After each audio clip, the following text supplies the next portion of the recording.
Welcome back to another video. Sohail here, and today I want to talk about Fisher indicator, which is one of the best indicators that you can find on TradingView. For adding it to our chart, here we click on indicators and we search Fisher.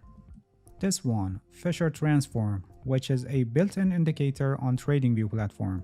This indicator was created by John F. Ehlers, who is a famous technical analyst and trader, and he's also an academic professional who has written widely in this field. This indicator transforms the price into a Gaussian normal distribution, which is commonly known as bell curve if you're familiar with statistical principles. I don't intend to get into the calculations and the statistical theory behind this indicator, but just to tell you what it means for this indicator, this means that large swings and extreme values are rare events here in this indicator, so they will help us to discover the reversal points of the market on the chart. Because of this conversion of the price data into a Gaussian normal distribution, what you see here is actually in real time rather than being a signal which is generated by a lagging indicator. So this indicator is a leading indicator, and it gives traders the ability to discover the potential turning points of the market in real time rather than with lag. Alright, as you can see, this indicator is an unbounded indicator with a center line here which is 0. You can see that we have two lines here that are fluctuating above and below 0, making this indicator as an oscillator. The blue line is Fisher line and the orange line is Traeger line. We have also some horizontal lines which are ranging from minus 1.5 to plus 1.5. The default lookback period here for Fisher indicator is 9, which is the default length on most of trading platforms, and this is what originally was introduced with, but depending on your trading strategy or volatility of the market you're trading, you may need to adjust the length. Also, these horizontal lines that range from minus 1.5 to plus 1.5 can be changed depending on the volatility of the market that you're trading. For example, in a more stable market like some stocks, the Fisher line may rarely reach to level 2, so this level could be considered extreme. Or for forex market, because of higher volatility, the Fisher line regularly exceeds these levels, as you can see. And for more volatile markets like crypto, the Fisher line may go to even higher levels. So depending on the volatility of the market, you can adjust these horizontal levels. This indicator is generally used for identifying overbought and oversold conditions in the market. So it's a great tool for discovering turning points of the market, whether it's a pullback or turning of the trend into a trading range or an instant reversal and having a new trend started. For example, here you can see that whenever the Fisher line goes above its upper border or lower border, and then the Fisher line crosses back the Traeger line, we may have a small pause or a short pullback like this case, or a larger turning points of the markets may happen like these cases, or the price may go flat for a while like this case you can see after oversold reading and crossing of Fisher line above the Traeger line. The point is that whenever the Fisher line goes extreme level, then we'll have a turning in the price most of the time, whether it's a small turning of the price like what you see here after this crossing, or a larger turning of the price. The temporary pauses and pullbacks are not preferred for us, and we are more interested in larger turning points of the market. So you should never take your trading decisions only based on these extreme levels generated by Fisher indicator, and other indicators must also confirm your trading decision. For example, if I add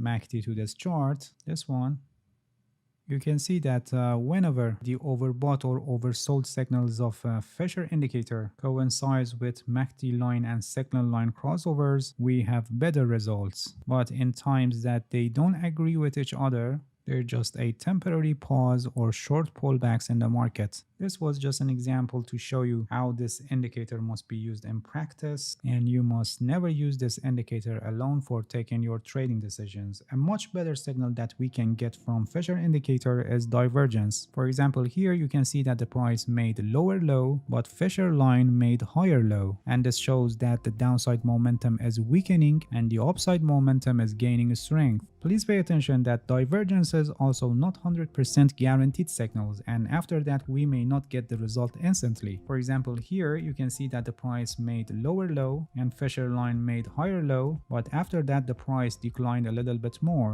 and another bullish divergence formed again. And then after this you can see that the price turned up and started advancing. Or in another example here, the market is a kind of a flat, making approximately equal highs, and at the same time Fisher line made lower high, indicating that the downside momentum is gaining strength, but you can see that the price advanced more after that. So similar to overbought and oversold conditions, here also we don't take our trading decisions only based on the divergences shown by Fisher indicator, and other indicators must also confirm any trading decisions that we're gonna take. For example, if I add RSI to this chart, this one, here you can see that the first divergence, which is shown here by this indicator, RSI didn't show divergence, but for the second divergence shown here, RSI is also showing divergence, and in this situation we have more probability to get the expected result. This was just an example to show you how to use indicators in conjunction with each other, and in practice you may use any other indicators or tools depending on the market and the trading strategy that you're using. Please pay attention that for identifying overbought and oversold conditions of the market, depending on the asset and volatility of the market, you may need to adjust these horizontal levels. For example, here for this asset, setting the extreme level at 3 may better show the extreme moves in the market and so the overbought level of the market. So always try to explore past data to find out how the asset is behaving and exceeding from what level usually shows overbought or oversold condition of the market. Alright, that's it. Thank you for watching this video. If you have any questions, feel free to ask and leave a comment for me. I'll answer your questions as soon as possible. If you haven't subscribed to my channel, please subscribe and hit the bell so you get the notifications of my new videos. See you guys in next video and good luck with your trading.